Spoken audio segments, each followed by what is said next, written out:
Our new house was finally finished, and I was so excited that our new life was about to begin. But then my in-laws suddenly showed up. "We're going to live here now, so you need to move your parents out," they said. I was shocked and didn't understand what was happening, so I turned to my husband for help. He sighed and said, "This is how it is. You need to tell your mom and dad." Then my in-laws started moving their things into our house, excited to see the place. I coldly asked, "Do you know whose house this is?" "My name is Sarah, and I'm 35 years old. I work in an office, and my husband, Jack, and I have been married for 3 years. We don't have kids yet, but we're happy together. But lately, I've been worried about my parents because they're getting older and their health is getting worse.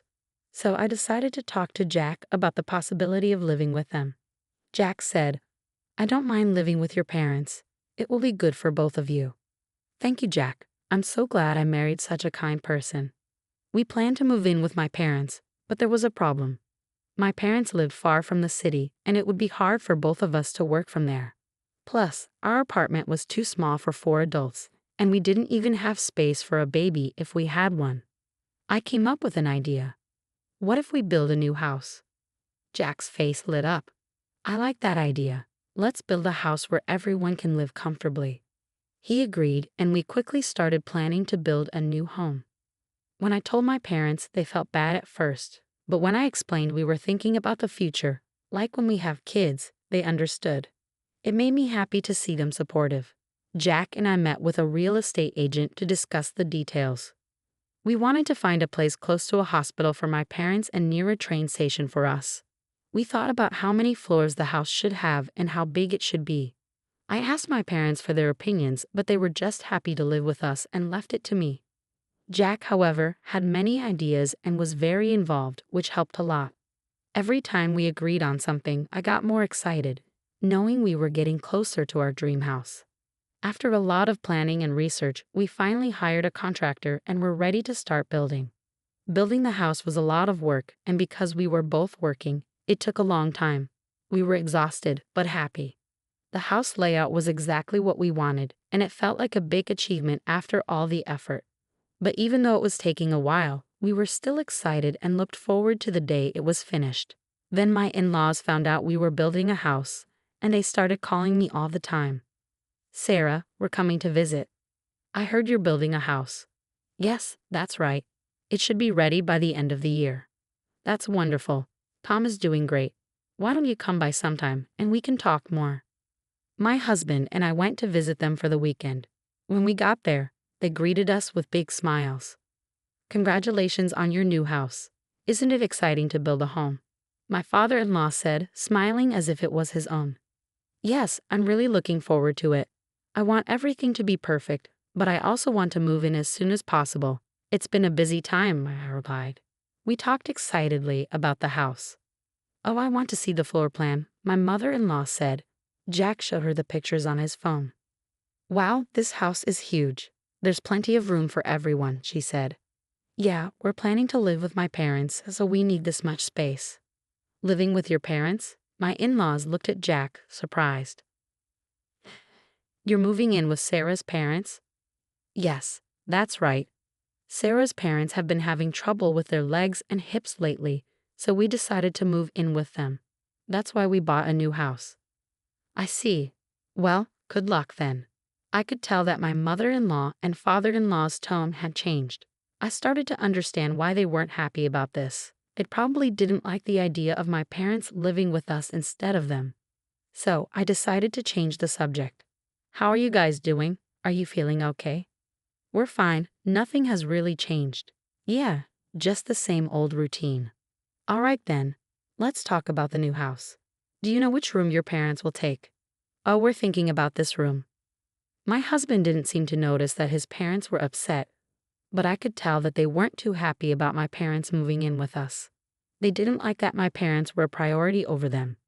I felt a little bad for them, but since we were building the house with my parents in mind, I thought they should understand. But it seemed like my in-laws didn't see it that way. The house was coming along nicely. Every time I visited, it looked more like our dream home. I was excited, but I also wanted to make sure everything was done properly. I went to see the house with my parents, and they were so happy to see it. I was glad I could do something special for them. But there was something bothering me. My husband had been visiting his parents more often, especially on weekends. Are you visiting your parents again this weekend? Yes. You've been going a lot lately. I need to take care of them. That's why I'm visiting them on my days off. That's so thoughtful of you. Do you want me to come with you? I was worried that my in-laws might be upset. I knew they would be sad that they weren't living with us. So I thought I could help out and show them kindness too. But my husband said, no, it's fine. I'm okay, and went by himself. I was okay with that, but let him know that I'd be there if he needed me. The house was finally done. When the moving day arrived, my husband and I were so excited.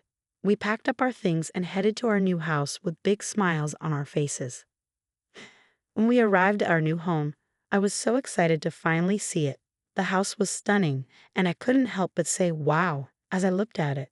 I was imagining a life where I'd be cooking while my husband and kids played in the yard and we'd have barbecues together. It felt like the start of a new chapter. My parents were still stuck in traffic, so I decided to wait for them and let my husband know what was happening. But then, unexpectedly, my in-laws showed up. I was shocked and wondered, why are they here?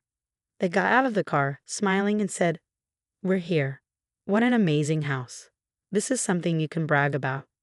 Isn't it wonderful? Sarah has great taste, my father-in-law said. Yes, I agree, I replied, still confused by their sudden appearance. Then, to my surprise, they started unloading luggage from their car. I rushed over to them. What are you doing? Why are you unloading that? They said, we're moving in today. You need to get rid of your parents. I was completely confused. What are you talking about? My mother-in-law sighed and explained. Normally, a wife is supposed to take care of her husband's parents, so we should live here. What? No. Go call your parents. We're busy moving, I said, frustrated. I didn't understand, so I turned to my husband for help, but he just sighed and said, that's how it is. You need to talk to your mom and dad. I was shocked. This house was built for my parents to live with us. I can't let you do this, I said, my voice shaky with emotion. He got upset with me. You heard my mom. A wife is supposed to serve her husband's family. Well, think about your parents later. I couldn't believe what I was hearing. It felt like my husband had been influenced by his parents, or maybe he always thought this way. You two need to take your stuff out of here, I snapped. My mother-in-law and father-in-law ignored me and started going through the house as if it were theirs. They were admiring the place with big smiles, and I said coldly, do you know whose house this is? My mother-in-law looked at me and said, it's Jack's, of course. I couldn't hold back. Don't act like this is your home just because Jack is supporting you and built it for you, I said firmly. They were upset, not even letting me explain myself. It seemed like my husband hadn't told them about our finances. Why did he even build this house if he's just going to let your parents move in? They said. I felt terrible for Jack, realizing how much pressure he was under from his family.